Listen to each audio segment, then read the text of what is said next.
Welcome, everybody. Let's start with the prayer. In the name of the Father, and the Son, and the Holy Spirit. Amen. Take, Lord, and receive all my liberty, my understanding, my entire will, all I have and call my own. You have given all to me. To you, Lord, I return it. Everything is yours. Do with me what you will. Give me only your love and your grace, for that is enough for me. Amen. In the name of the Father, and the Son, and the Holy Spirit. Amen. So welcome back to Church History. This is class number 10. Today we're going to be talking about King Henry VIII in the early part of the English Reformation. So we're going to be spanning about 1527 to 1536. So up until now we've been talking primarily about Germany. So the Reformation kicked off in Germany in 1517. Everything's been pretty much haywire since then. But the effect has not been the same in England. While Lutheran books are making their way over into the island of Britain, they're not having the same sort of splashes in Germany. Primarily it's affecting scholars. The Lutheran books are generally in either Latin or German, so only men in the universities can read it. And the vast majority of bishops, clergy, nobility, and the king himself are not in favor. There are some who get interested, but it's not a strong majority. Now the king is notable.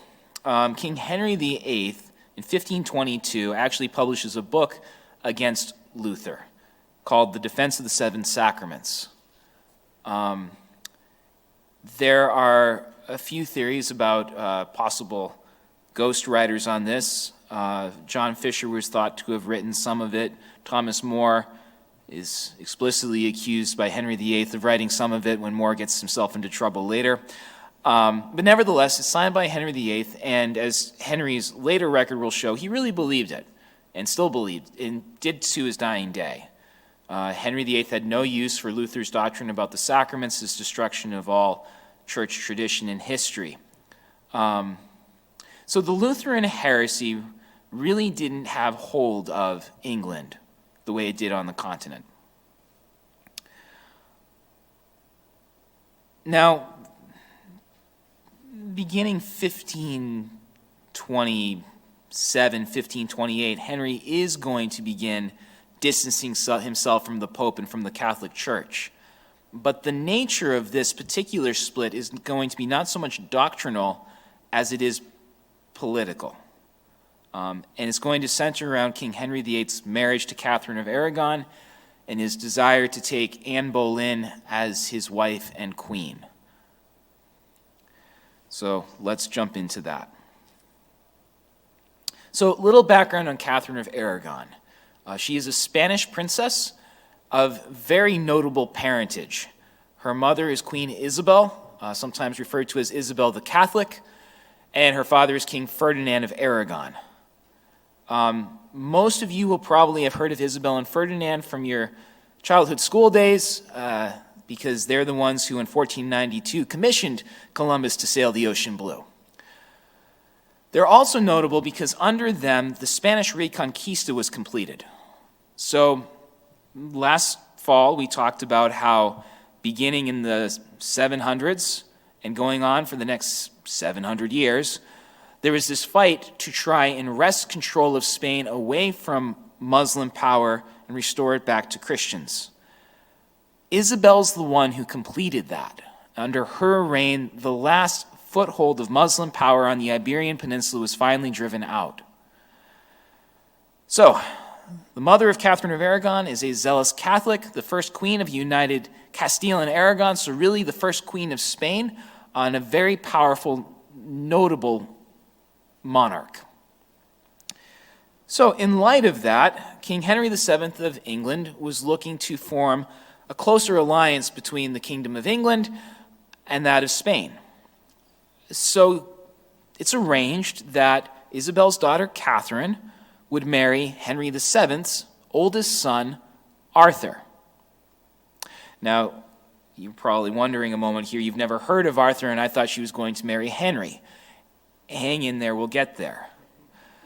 They're both about 16 years old at the time of the marriage. The marriage takes place in 1501. Unfortunately, very quickly, they both become ill. And Arthur actually, 5 months into the marriage, dies of the illness, leaving Catherine a very, very young widow. They never had any children, and Catherine says they never even consummated the marriage. Now, this throws King Henry VII's political plans into some bit of disarray. And so his first proposal is that he, who himself had just been widowed, would marry the 16-year-old Catherine himself.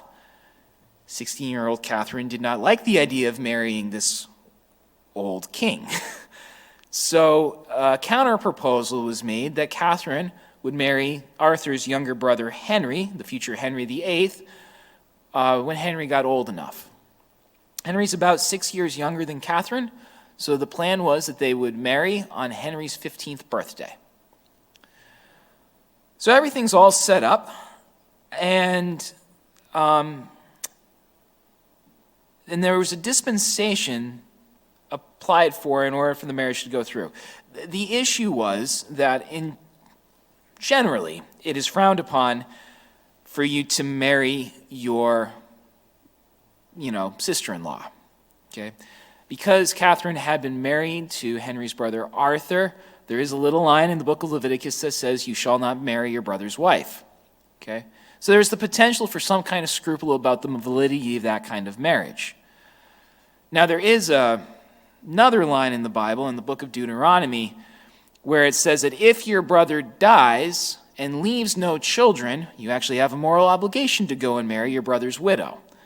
So it cuts both ways. The interpretation Cardinal Cajetan gives to this, when the whole big debate comes up later, is that Leviticus is referring to not marrying your brother's wife while he's alive. So if your brother were to divorce his wife, you couldn't just come along and pick her up later and say, great, we get along just fine. That doesn't fly. But if your brother's dead, the marriage wasn't consummated, there were no children, then there's no obstacle. So, foreseeing that there could be some kind of question, they applied to the Pope for a dispensation. The Pope was Pope Julius II. So he wrote out a very clear dispensation saying that Catherine and Henry have permission to be married, and they should have no scruples about any possible impediments, both including that concern from the line in Leviticus, but also from any other impediments that might later come up. So it's a carte blanche, you're good to go, no need to worry. Okay. So 1505 rolls around. Henry is about to turn 15. It's the day before the wedding, and the wedding gets called off. Catherine's mother Isabel had died, and her father Ferdinand was not the inheritor of the throne of the United Spain that only belonged to Catherine's mother. So once again, Henry VII's political purposes were thwarted, and he was no longer interested in having his son marry the Spanish princess. So he called the wedding off. It was only in 1509, when King Henry VII died, that Henry VIII became king, and within a few months married Catherine as it was always planned. So this is interesting. It seems that on Henry VIII's own initiative, he sought out this marriage with Catherine that he could not go through with so long as his father was alive. The marriage, by all accounts, seems to at least initially have been a happy one. All 6 of Henry's wives reported, at least during the marriage, that he was a rather good husband and actually fairly gentle-hearted.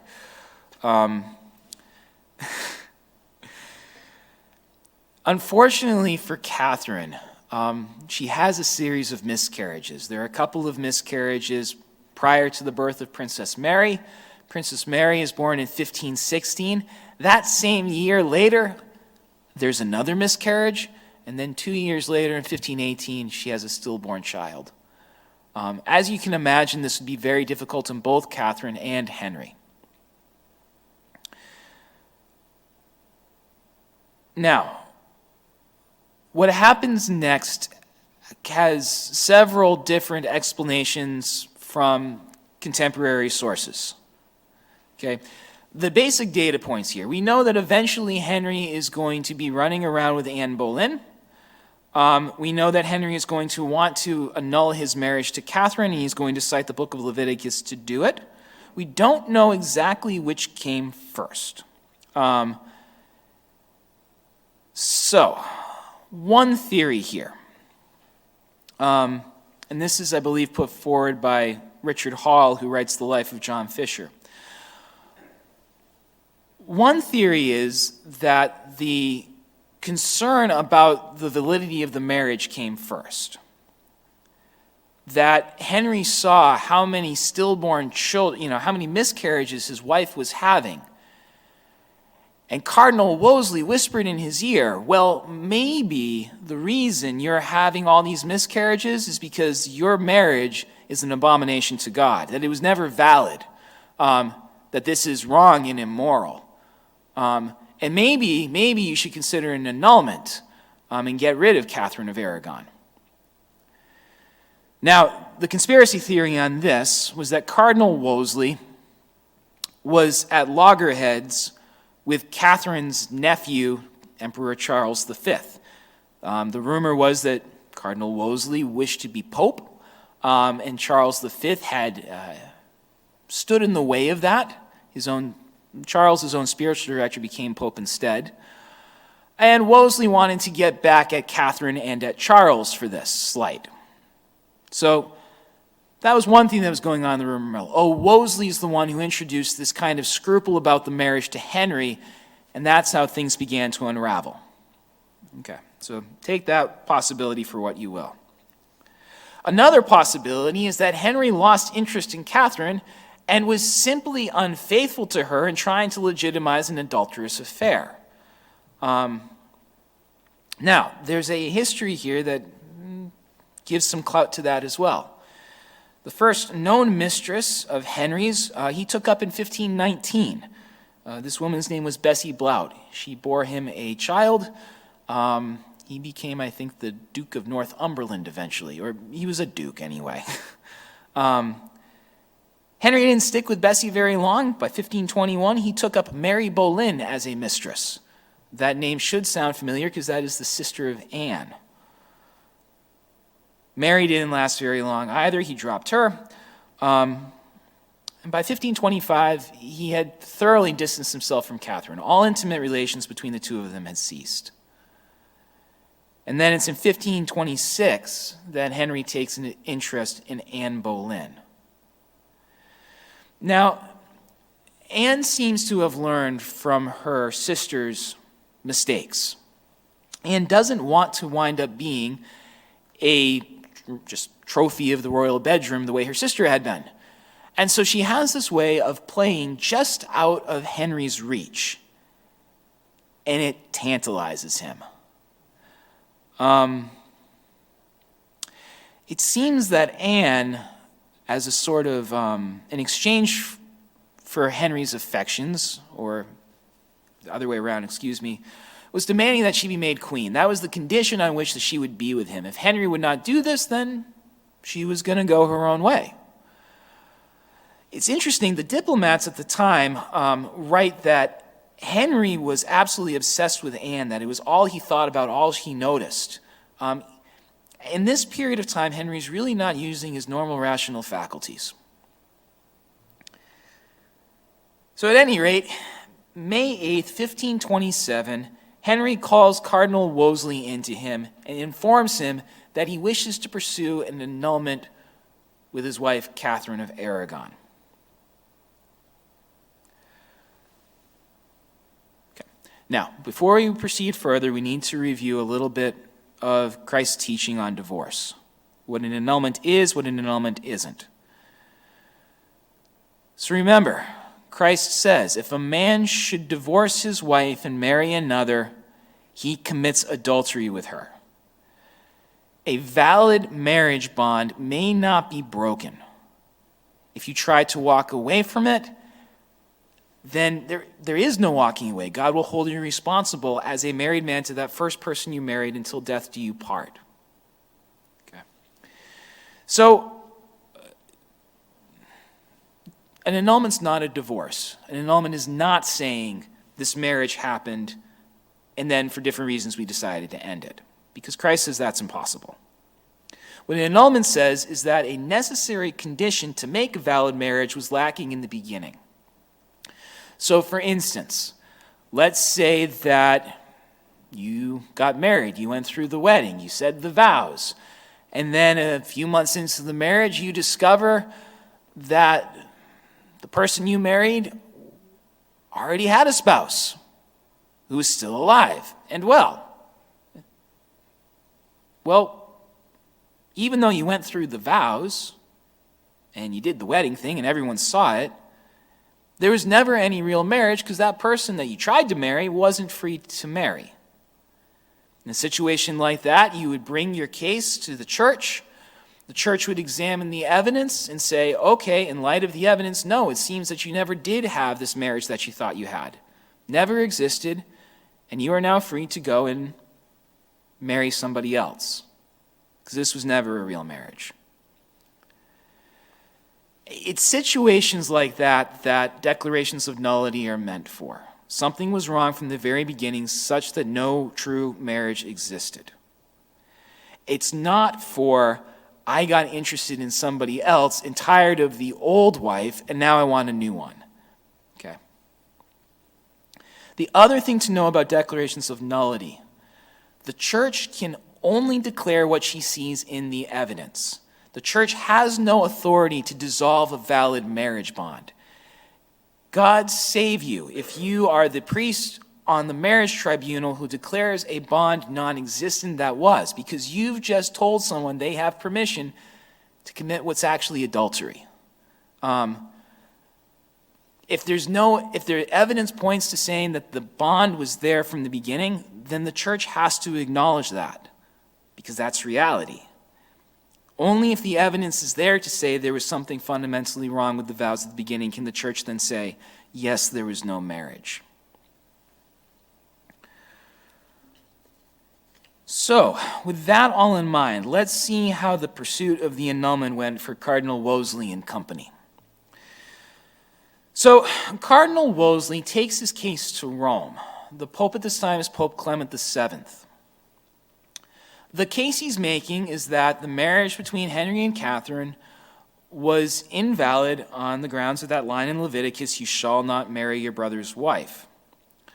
Now, they're concerned about, they don't want the case to be heard in Rome. They want the case remanded to England. The concern is if it's heard in Rome, it may not go Henry's way. But if it's on English turf, then the odds of it going in Henry's favor are much greater. So that's the request of Cardinal Wolsey's ambassadors. They're asking Pope Clement VII to please convene a marriage court in England and give full authority to those hearing the case in England to decide the case. Now, Pope Clement VII sees the stakes of this particular marriage case and refuses to go along with it, at least initially. Right? These are royalty. The case has high consequences, not just for the souls of these two, Henry and Catherine, but the stakes are very, very high for both the nations of England and Spain.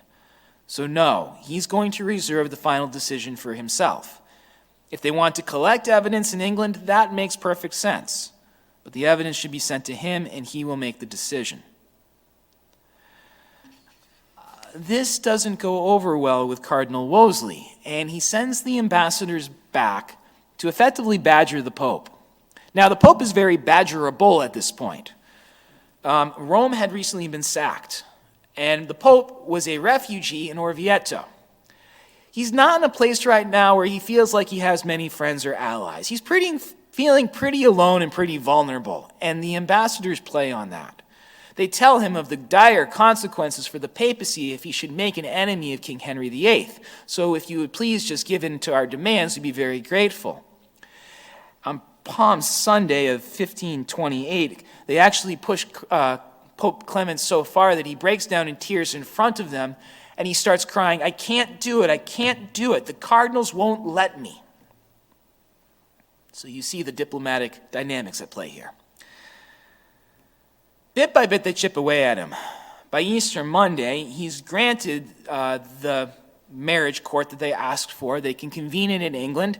He's appointed even two cardinals to hear it. So one will be Cardinal Wolsey, the Chancellor of England, and the other one will be an Italian cardinal named Cardinal Campeggio.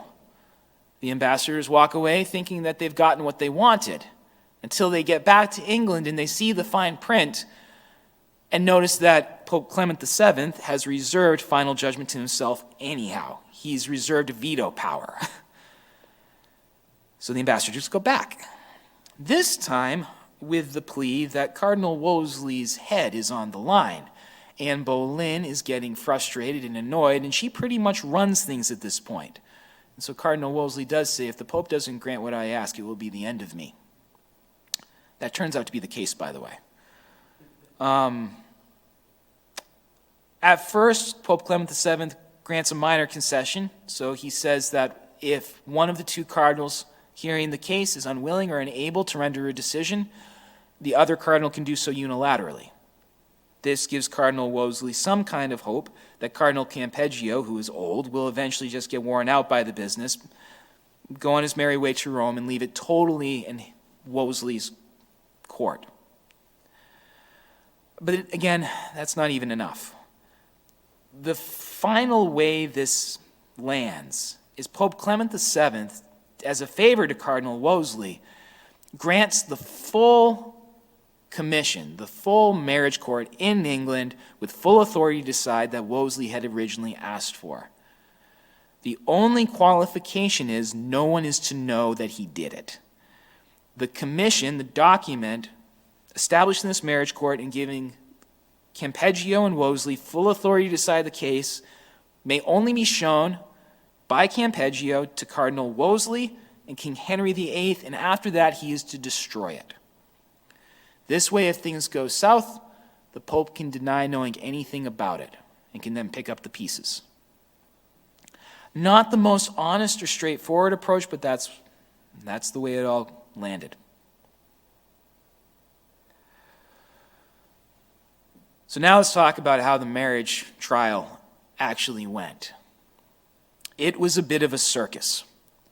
First of all, Cardinal Campeggio was given explicit instructions by Pope Clement to delay as much as possible. He was to take his own sweet time traveling from Rome up to England. And once he got to England, he was to look for every possible excuse to put it off. So it was a full year between Pope Clement giving permission to convene the court in England and the actual first session of the trial. Now, at that first session, King Henry VIII and Catherine of Aragon are both called on. When King Henry's name is called, he says, "Present." When Catherine's name is called, she says nothing, and she walks straight up to the feet of King Henry VIII and kneels down in front of him.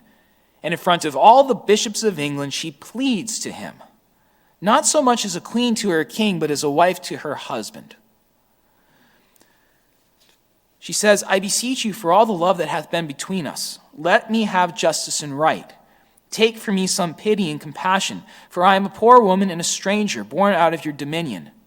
I take God and all the world to witness that I have been to you a true, humble, and obedient wife, ever conformable to your will and pleasure, being always well pleased and contented with all things wherein you had any delight or dalliance, whether were little or much. I loved all those whom you loved, only for your sake, whether I had cause or no, and whether they were my friends or my enemies. This 20 years or more I have been your true wife, and by me you have had divers children, although it hath pleased God to call them from this world. And when you had me at the first, I take God to be my judge, I was a true maid, without touch of a man, and whether this be true or no, I put it to your conscience. Therefore I humbly request you to spare me the extremity of this new court. And if you will not, to God I commit my cause."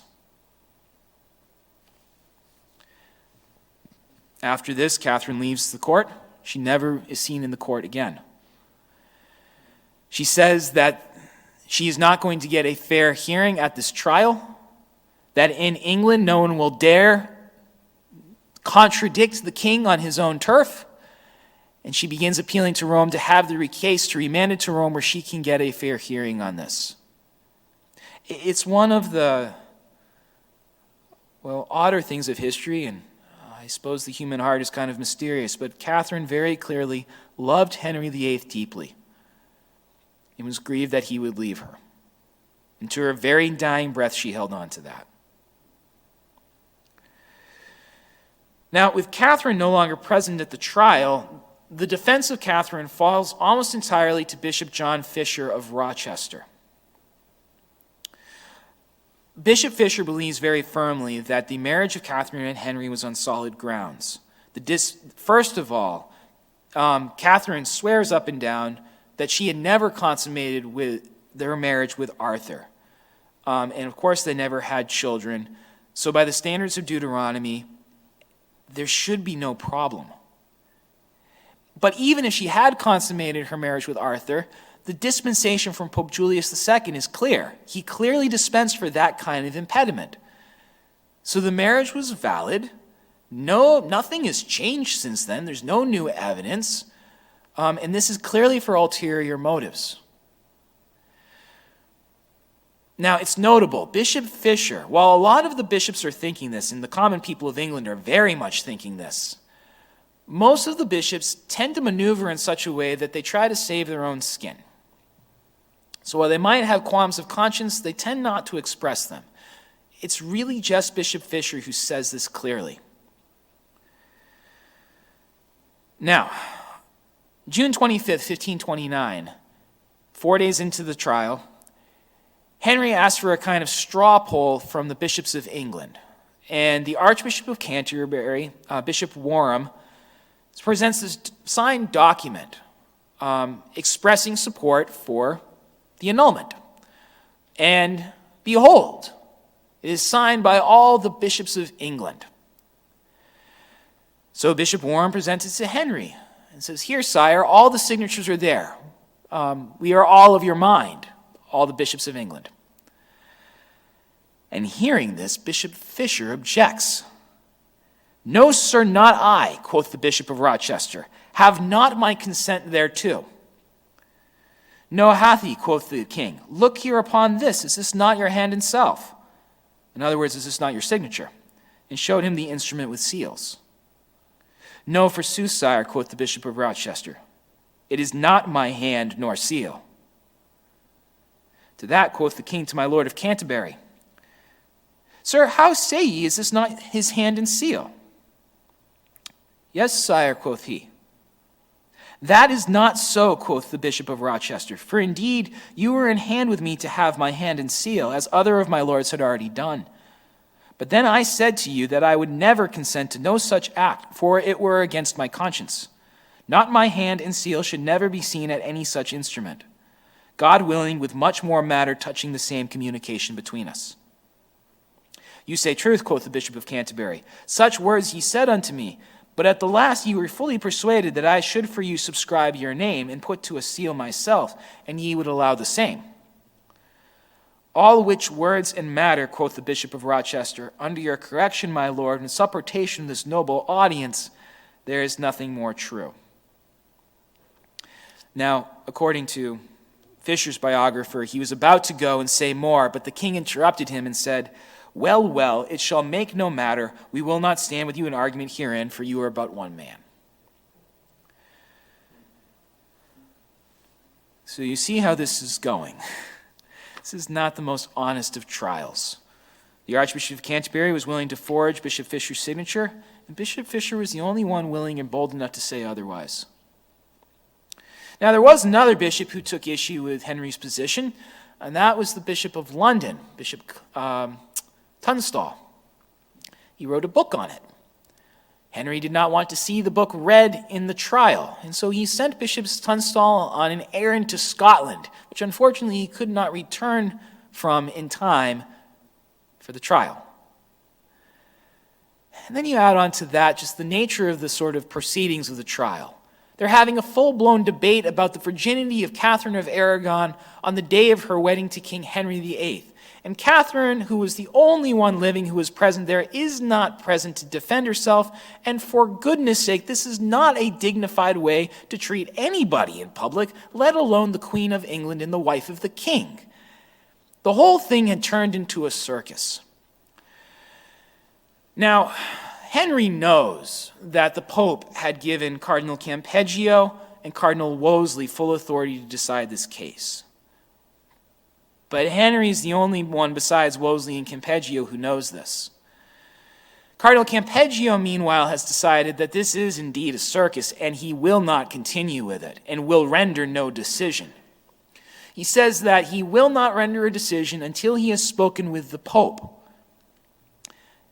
And he cites as a reason for this that Catherine had requested that the case be remanded to Rome. And when Henry presses him, this is Cardinal Campeggio's reply. I will not, for favor or displeasure of any high estate or mighty prince, do that thing that should be against the law of God. I am an old man, both sick and impotent, looking daily for death. What should it then avail me to put my soul in danger of God's displeasure, to my utter damnation, for the favor of any prince or high estate in this world? In other words, I am going to meet God soon, and I am not going to damn my soul just to be in your good graces. So that's the end of the trial. The Pope does indeed remand the case to Rome, hearing what happened. He expresses that he regrets ever having convened this court. He tells Wolsey that he did it as a favor to him and that his trust was betrayed. So now the decision on the annulment rests back with Pope Clement VII.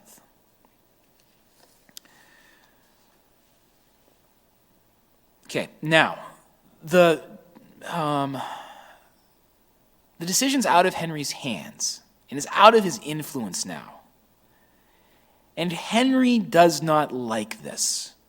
And he's going to start to take steps to bring it back in his court and back underneath his authority. And this is ultimately what's going to cause the schism. Now, the first step to this involves Cardinal Wolsey. Anne Boleyn, who did not like Cardinal Wolsey, actually because of a grudge that even preceded her ever knowing King Henry VIII. Cardinal Wolsey was part of breaking up an illicit marriage for her back in the early 1520s. And anyway, whatever. Anne suggests to Cardinal Wolsey that the reason the annulment is taking so long and no decisions being made and it's dragging on and on and on is because Cardinal Wolsey doesn't want to see it go through. Wolsey's just dragging his feet over there. He's being obstinate. He's defying you. So what Henry does is he charges Cardinal Wolsey with a violation of the statute of praemunire. Praemunire is the offense under English law of appealing to or obeying a foreign court or authority, thus challenging the supremacy of the crown. Okay?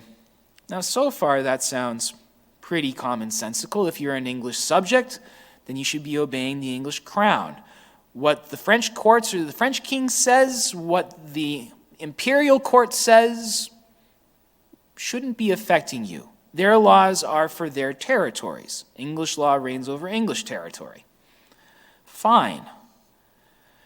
But here's the twist that Henry adds with this. He says the Pope is a foreign prince, and therefore, canon law is a foreign set of laws that you have instituted on my territory without my consent.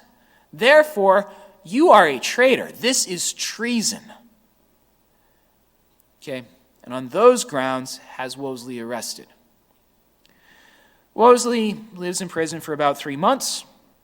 When it seems he's going to die in prison, Henry has him released. And for the first time in Cardinal Wolsey's life, he lived the life of a parish priest. Cardinal Wolsey had been a career diplomat, really a career politician. He was Lord Chancellor at the end of it. And while, yes, he was a bishop, and he had a diocese to take care of, he had never been there. And so in those 5 months, he went back to his titular see of York, and lived as a good pastor. And for the first time in his life, people actually warmed up to him. He was kind of coldly received as a politician and diplomat, but warmly received as a pastor.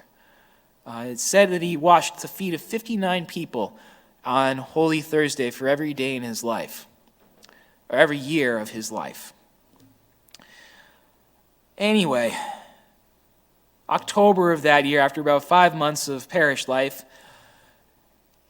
Anne sours to him yet again and demands that Henry rearrest him, which he does, and Wolsey dies of natural causes in prison a month later. So exit Cardinal Wolsey. Now here's where it gets really messy. Wolsey is the first one to be indicted on the charge of praemunire. But at the suggestion of Thomas Cromwell, who becomes a sort of inside advisor to King Henry VIII, Henry decides to indict the entire clergy of England with violation of the statute of praemunire. The logic goes that all of them acknowledged the authority of Cardinal Wolsey, who was colluding with foreign powers, namely the Pope, and enforcing their laws on His Majesty's territory. They, therefore, are all traitors.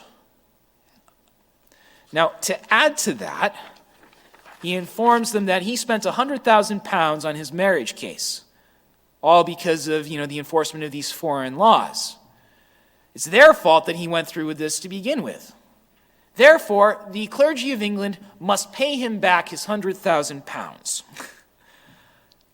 As usual, the only one to very clearly speak up against this is Bishop Fisher, who informs him that there was never any need to spend £100,000 in this marriage case. He chose to do that himself. You pay for it.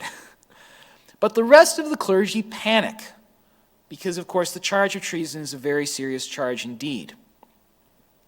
So they offer to pay him back.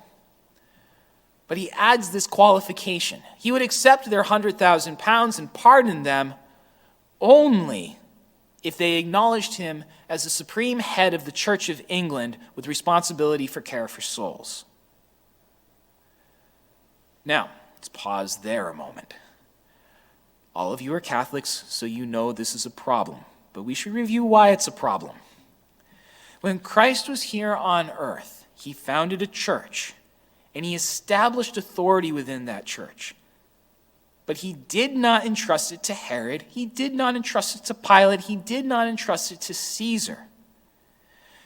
He entrusted that authority to his 12 apostles with St. Peter as its head. The authority over the Church of Christ belongs to bishops ordained in apostolic succession, with the Pope, the Bishop of Rome, the successor of Peter, as head over the entire universal church. Now, sometimes the bishops exercise their authority well and as Christ would want it. Sometimes they mess it up. But regardless, those are the ones that Christ entrusted this to. Over the course of the church's history, there's been tension between the legitimate authority of the church and the authority of the state. Periodically, kings, whose main thought is the maintenance of their own power, will try to usurp authority that belongs to the church. The church has had to draw real clear lines, either moral boundaries that they must insist the king not cross, or spiritual lines. For Henry to go and declare himself effectively the Pope of his country is biblically unfounded and incredibly dangerous for souls. Further, it erases a very important check against state power. There is no voice apart from the sovereign anymore that people have to listen to. It all has been absorbed into one. It creates a kind of totalitarian state, as we'll see when we get to Queen Elizabeth. So, the clergy of England know that they cannot take this at least as an absolute. They can't absolutely say that Henry is the supreme head of the Church of England. So they try to qualify it. The first attempt at a qualification is that they will acknowledge Henry as supreme head of the Church of England insofar as canon law allows. So that would be fine. It would acknowledge that, yes, Henry does have some responsibility for the Church in England as King of England, of course. But there are limits to it, and those limits are circumscribed by canon law. Well, this doesn't fly. Henry's quite done with canon law. Any of you who have been through the annulment process might understand some of that. So he rejects that. But then to try and assuage their concerns, he promises them that what he means by declaring himself head of the Church of England is nothing more than what has always been meant by it. He doesn't mean to take any more power or authority or interfere with the rights of the church. No, this all just means status quo. Well, Bishop Fisher speaks up, and he says, what if he should shortly after change his mind and exercise indeed the supremacy over the church of the realm? Or what if he should die and then his successor challenge the continuance of the same? What shall we then do? Whom shall we serve? Or where shall we have remedy? In other words, sure, he says now that all he means by this is just what we've always done. But this could be interpreted in a much darker fashion. If he doesn't intend to interpret it that way now, he might later, and you've given him the tools to do it. And if he doesn't interpret it that way, his successors might. And what kind of recourse will you have then? You'll have signed off on this. So finally, a compromise is proposed. They say they'll acknowledge him as head of the Church of England insofar as Christ allows. Now, for the individual consciences of the bishops, you can see how this would make them feel better. What they mean by insofar as Christ allows is the same thing as insofar as canon law allows, that full authority belongs to the Pope and the bishops. But of course, what Henry means by insofar as Christ allows is very different. And what Protestants mean by insofar as Christ allows is also very different. So this only protects you insofar as you have a good Catholic interpreting this clause. So when the compromise is proposed, the whole clergy falls silent. Finally, after a moment of silence, the Archbishop of Canterbury, Bishop Warham, mumbles, "He who is silent seems to consent." And then an unknown clerical voice said, "Then we are all silent." And that was that. The qualification was adopted. Lots of enthusiasm for it, as you can see. Okay, we'll return to this issue of the supremacy in a moment. So now we're going to look back at the marriage problem. I had said earlier, Anne had a way of sort of dancing just out of Henry's reach. In late 1532, as things are increasingly going Anne's way, she drops that policy. And actually, Cardinal Campeggio, who prior to becoming a priest actually had been married, observes and writes to the Pope that he believes that Anne has stopped refusing relations with Henry. This is confirmed in January, wherein Anne is found to be pregnant. This is a crisis. The Pope has not granted the declaration of nullity for the marriage with Catherine. So Henry is still, by default, considered married to Catherine, even though he's kicked her to the curb and sent her out of the palace and never to be seen again in the court. Anne is very concerned that her children are considered legitimate heirs to the throne. So it's very, very, very important that before the public knows she's pregnant, she be married. So there are some loose ends they need to tie up in a hurry. Now, the first one is occasioned by a sort of conversion on the part of Bishop Warham of Canterbury. Now remember, Archbishop William Warham is the one who forged John Fisher's signature to declare that all the bishops were unanimously in favor of the annulment. For most of this whole saga, he's been slavishly going along with whatever Henry wanted. But in 1532, he starts to have qualms of conscience. Parliament is passing all these laws circumscribing the rights of the church. And Warham, who at this point is 82 years old, realizes again he will meet his maker soon, and he cannot go to God with a clean conscience on this. He publicly defies Parliament and denounces all these statutes that they are passing at the orders of Henry. Now, naturally, of course, this gets him arrested. And Warham actually prepares a whole speech and a whole defense against the charge of praemunire that's being brought against him for his trial. In that speech, Warham reflects that he is the successor of St. Thomas Becket as Bishop of Canterbury. And Thomas Becket famously died defending the rights of the church against King Henry II. He has not lived up to Thomas Becket's reputation, but he intends to at least try now. Warham, unfortunately, died of natural causes before he could ever deliver this defense. Now, this leaves the post of Archbishop of Canterbury open. And since it's now illegal to make appeals to Rome, or to deal with the Pope or acknowledge the Pope's authority, this means for all practical purposes, any ecclesial decision that has to be made in England could be made simply by the Archbishop of Canterbury. So Henry figures if he can get someone in who is favorable to the annulment, then he can get the marriage done quickly. So Thomas Cranmer is the man to whom the appointment falls. Cranmer came to Henry's attention when he expressed to Henry's ambassadors to Rome that he was in favor of the annulment and thought at core it was really a scriptural and theological issue to be decided by theologians rather than canonists. This led Henry to request that he write a whole book on this.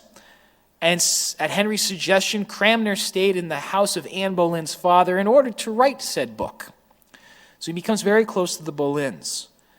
For a time, he is Anne Boleyn's chaplain, and then later is the ambassador to the Holy Roman Empire.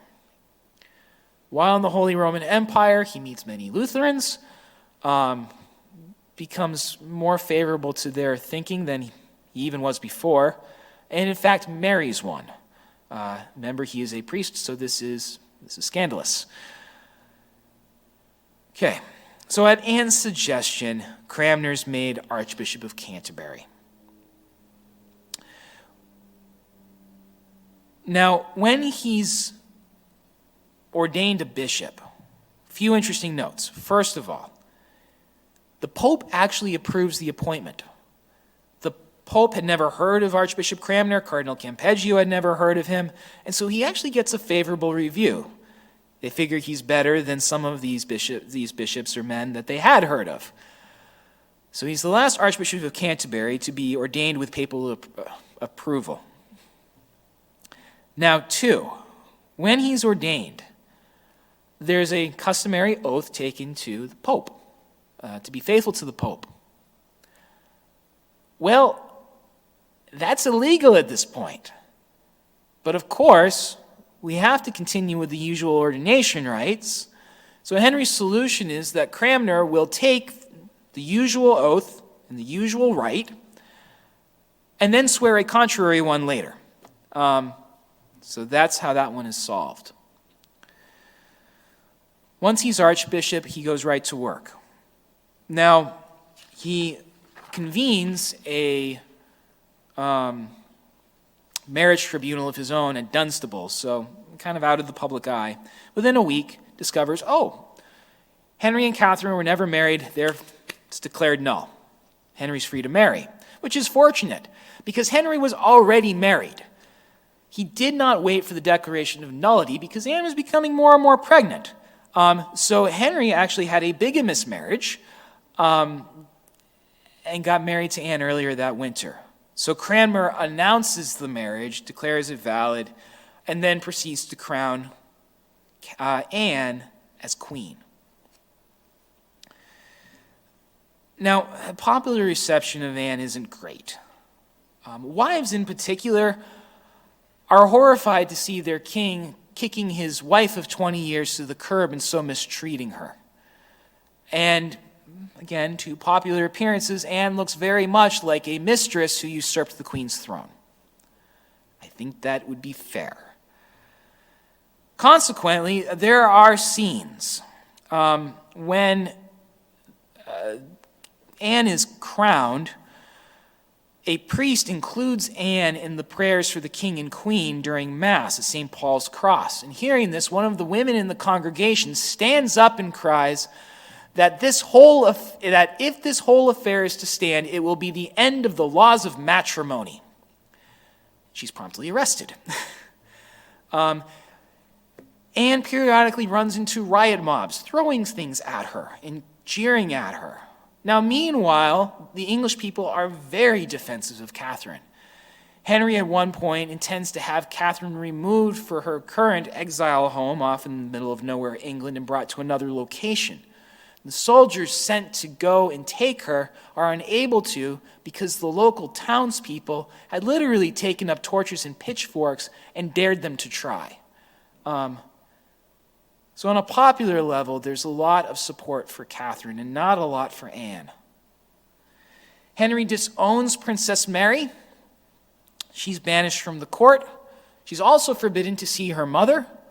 And it's declared that the only legitimate heirs to the throne will be those through Anne. It's all a sad situation. Okay, so now back to the supremacy issue.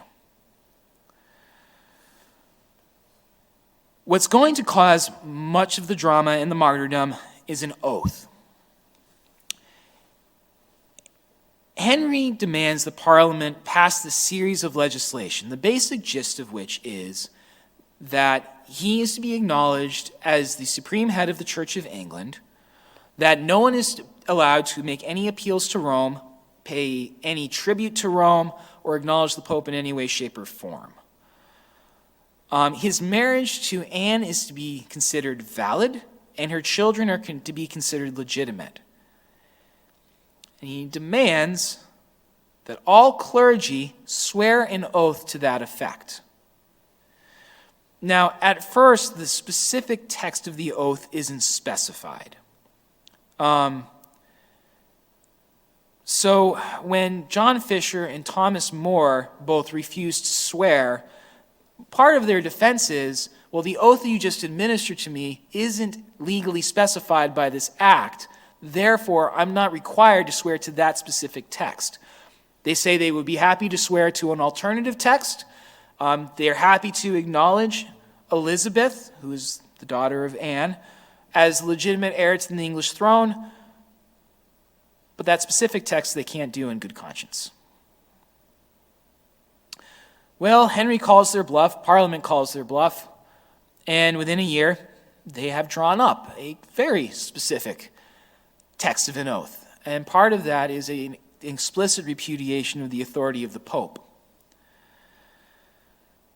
So now Fisher and More have to take refuge in silence. And they have to do it more or less alone. Most of the bishops have gone along with this. Many nobility have gone along with this. Parliament's gone along with this. Not without some controversy, but one by one, everyone's caved except these two. It's a consolation to the two of them when they discover that the other one is in a cell across the tower. So there is actually a letter exchange that secretly goes on between the two of them, encouraging each other. At one point, one of the efforts to get them to swear the oath was to actually lie and tell the other that the other one had caved. So Fisher is being told by the authorities, "What's your problem?" Even Thomas More has sworn the oath now. And Thomas More is being told by the authorities, "What's your problem?" Even John Fisher has sworn the oath now. And to their great credit, even under that, neither of them give way. It takes a lot of fortitude and a lot of confidence to hold your ground in what you know is true, even when everybody else doesn't. At one point, Thomas More is told, it's pointed out to Thomas More, he's being arrogant. Every bishop in England has had no problem with this oath and with its supremacy. They've all sworn to it. Who are you to stand against all the bishops of England? What makes you so special? And More replies to this. He acknowledges he is a layman, and he had been chancellor until this whole issue. And so no expert. But he says, if numbers are what matter to you, I would observe that while, yes, I might be a minority in England, all the bishops on the continent are with me. And if you're really concerned with numbers, almost every bishop from the time of Christ to the present has been with me too. Those bishops in heaven stand with me, and they are much greater in number than the bishops in England. Fisher actually takes a similar line. This is important to remember. When we feel like the whole world is against us, it's important to remember that when you stand with the tradition of the church, you stand with many, many men and women for centuries past. Sometimes we feel alone, but if we remember heaven, we're far from it. Now, Richard Rich is the fall of both of them. They've both been seeking refuge in silence, refusing to either swear the oath nor say anything against Henry's supremacy. Richard Rich trips John Fisher up by a ruse. He comes to his cell at Henry VIII's order, and he tells Bishop Fisher that Henry VIII is having qualms of conscience. His conscience is bothering him about this whole affair, and he respects Bishop Fisher and trusts him as a holy man and wants to know his honest opinion. Should he continue with this? Now, Bishop Fisher knows that this is dangerous, and he tells him, well, you know that it is illegal for me to speak about this, and I would lose my head. To which Richard Rich replies, don't worry about it. The king has promised that this is a private matter. It is a personal request for him, and it will not be held against you as treason. Now, as a pastor, the thing that Bishop Fisher wants more than anything else, and he would even risk his life for, is the conversion of Henry, for the salvation of Henry's soul, and also for the salvation of all these souls in England. So if there's even a chance that this is sincere, he has to take it. And so he honestly, humbly puts his case before Richard Rich. It is not possible for Henry VIII to be supreme head of the church. Christ gave that to Peter and his successors, and that Henry should really turn his course around. Shockingly, at Bishop John Fisher's trial, Richard Rich declares this conversation before the court, and Fisher is executed on it. The jury is concerned because there was a clause in this act of supremacy that said that the words spoken had to be malicious. And it was very clear Bishop Fisher in this situation was not speaking maliciously. But the judges declared that any dissent from Henry's supremacy as head of the Church of England was by definition malicious, and therefore didn't matter. Bishop Fisher's composure is remarkable. He maintains a sort of peace of soul in the days leading up to his execution. He spends his time in prayer, looking forward to the day where he gets to join our Lord in heaven. On the day of his execution, he dresses up in his best, and when asked about this by his executioner, he says, well, of course, it is my wedding day. When he goes to the scaffold, he addresses the English people, and he says, I am dying for the Catholic faith, and I would ask you to pray for me that I do not stumble at the end. And with that, Bishop Fisher is beheaded. Now, Thomas More will be a similar situation, except Thomas More does not fall for Richard Rich's tricks.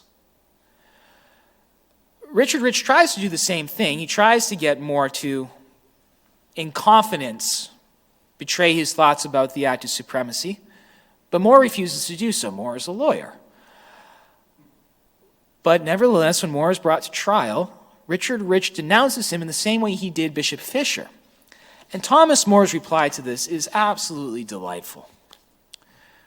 Let's see here.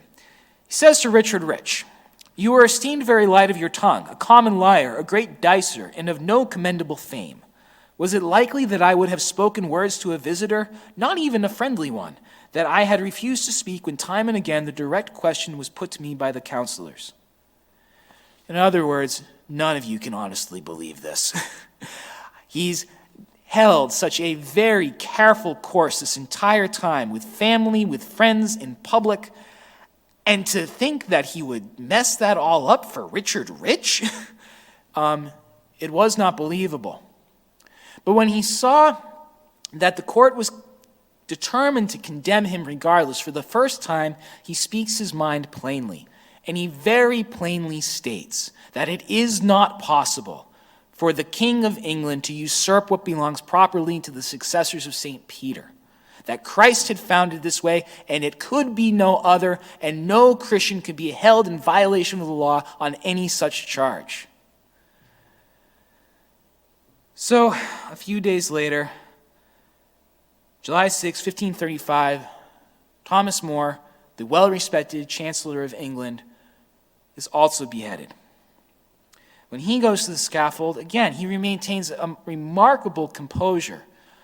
And it's said that as he is about to die, he pulls his beard out of the way of the axe and turns to the executioner and says, "Please pardon my beard and make sure to leave that alone. It hath done no wrong."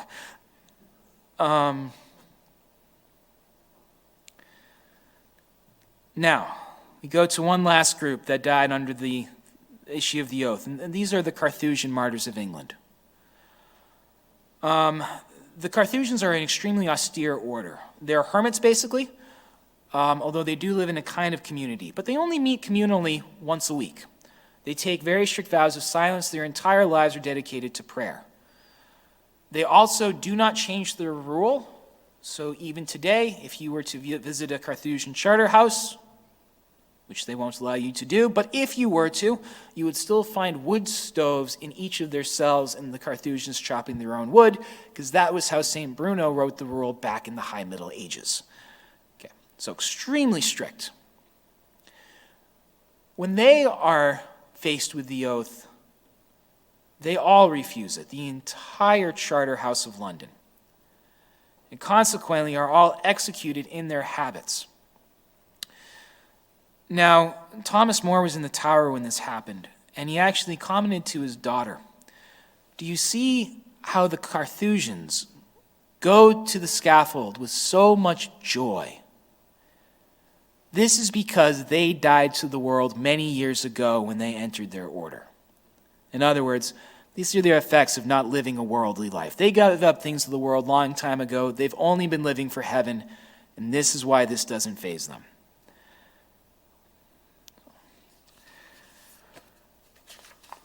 Okay. So 2 last things to wrap up. We have to talk about how Catherine and Anne died, and we have to talk about the dissolution of the monasteries. So neither Catherine or Anne last very long. Early 1534, Anne Boleyn had 2 miscarriages, after which Henry seems to have soured on her. Now you can understand this. Anne's position was precarious, and Anne had either through her own machinations or by instigating Henry killed a lot of people. And the most recent one we talked about, of course, was Thomas More, who actually had been a good friend of Henry. So in light of this, you can see how Henry would grow somewhat bitter and resentful. And now she's not even able to bear him children. Well, so Henry takes up a mistress. And when Anne tries to throw the mistress out of the court, Henry replies to her, "Be content with what I have already done for you, for I would not do it again." In 1536, Thomas Cromwell, that Machiavellian politician in the court of Henry, cooks up charges against Anne that she has been running around in an adulterous affair. Consequently, Henry has her executed. So, exit Anne. Just prior to that, Catherine of Aragon dies in a small town, Kimbolton, in England. She dies of natural causes, but she dies protesting her love for Henry to the last. For my part, I pardon you everything, and I wish and devoutly pray God that he will pardon you also. Lastly, I make this vow that mine eyes desire you above all things. Princess Mary remains the daughter of Catherine, as does Elizabeth, the daughter of Anne. Princess Mary is now over 18. She's in a very difficult position. Her father considers her illegitimate now. She's not allowed to be referred to as princess. Only that belongs to Elizabeth. And at her heart, she's Catholic. She's not pleased with what has gone on that's destroyed the marriage of her parents and destroyed the church. So she swears to the supremacy, but with great regrets and great reservations, and will eventually be the one to attempt to restore the Catholic Church in England. Okay. Now, the dissolution of the monasteries.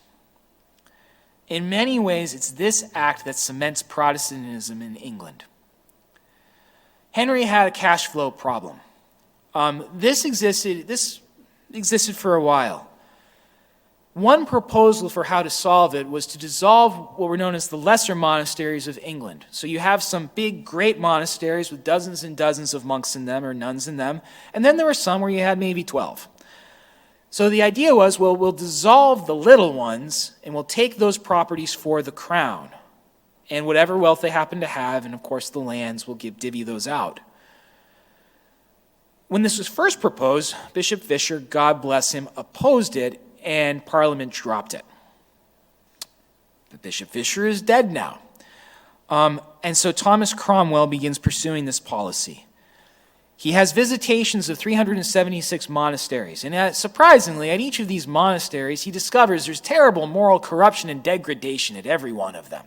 And oh no, we have to close them. Whatever shall we do? And, well, since these monasteries can't be open anymore, well, of course, the property is now ours. Thank you very kindly. He was disappointed. The monasteries were not as lucrative as he thought they were going to be. The monks were not living lavish lives. So it didn't bring in the cash he expected. Nevertheless, it does cause a political dynamic going forward. These properties seized from the monks, stolen, are divvied out to the nobility of England. Now, whatever their religious opinions might have been going forward, all of them now have a very clearly vested interest in making sure that the Catholic Church never, ever reasserts authority in England. Because if it did, their nice little summer homes on these former monasteries are all going back to the monks. You'll notice many estates in England have the name Abbey at the end. This is why. Downton Abbey really was an abbey. Not a place where families lived, but a place where once upon a time monks prayed.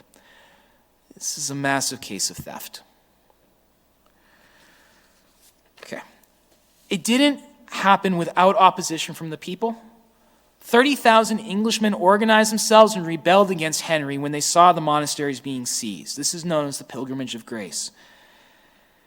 It lasted a few months, but unfortunately their leader, Robert of Aske, was no military man. And when Henry proposed a truce and swore that he would restore the monasteries if they surrendered, Robert Aske took him seriously and surrendered. Aske, shortly thereafter, lost his head, and the monasteries never were restored. Henry would die Catholic in belief. He actually cracked down on Lutheran heresies during his reign, much to the chagrin of Cranmer and Cromwell, who were both Protestant in sympathy.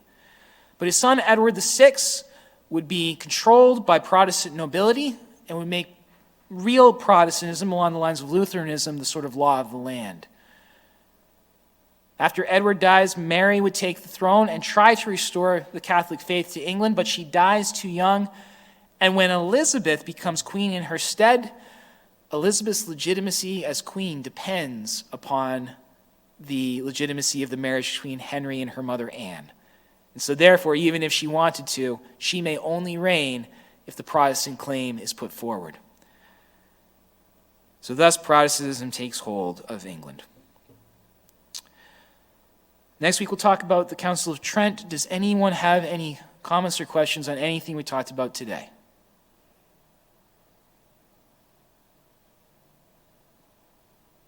Peter. Just an observation or two. Considering the way that the Church of England got started, I mean, and it's recorded in history, it's just surprising that people can go along with it or that they get much respect. I don't know. I mean, that's just an observation of mine. What say you? Yeah, so the comment was, given the founding of the Church of England, it's hard to believe that people would find much respect for it, and yet clearly somebody does. How's this happen? I think a lot of it is just national pride. There's a kind of English identity that's bound up in it all. We are Englishmen above else, and so therefore we hold to the Church of England and, of course, to His Majesty the King, or Her Majesty the Queen, as it might be. Yeah, it's an odd breed. Now, it is interesting, and I really should fact check this, but I have been told that there are actually more Catholics now in England than Anglicans in England. So under pressure and under the kind of pressures of secularism, I do think there are a lot of people who are sort of realizing that the foundations are shaky. And especially when you have a king like King Charles, who really is no particular believer, having him as the head of your church is odd. Not that you couldn't, in theory, have a pope like that, but, still, I do think some people notice the oddities.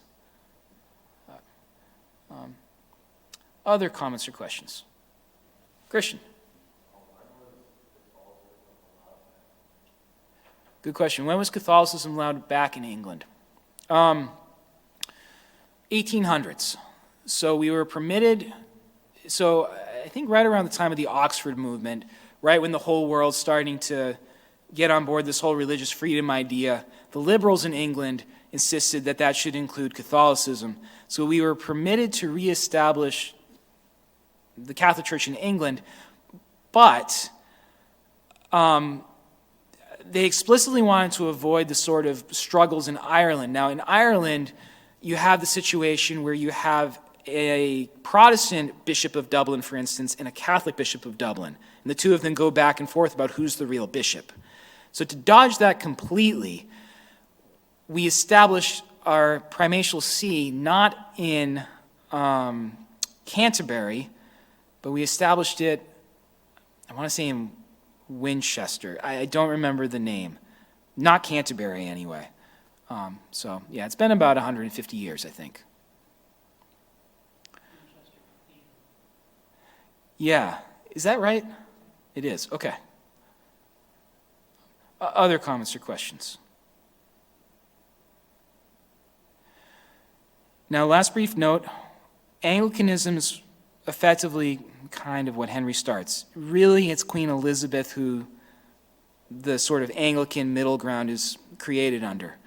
Other offshoots that are of English provenance, Congregationalists, Baptists, who else is around? Presbyterians, Episcopalians are a kind of Anglican that don't acknowledge the king, et cetera, et cetera. Those are all going to kind of develop in the next few decades.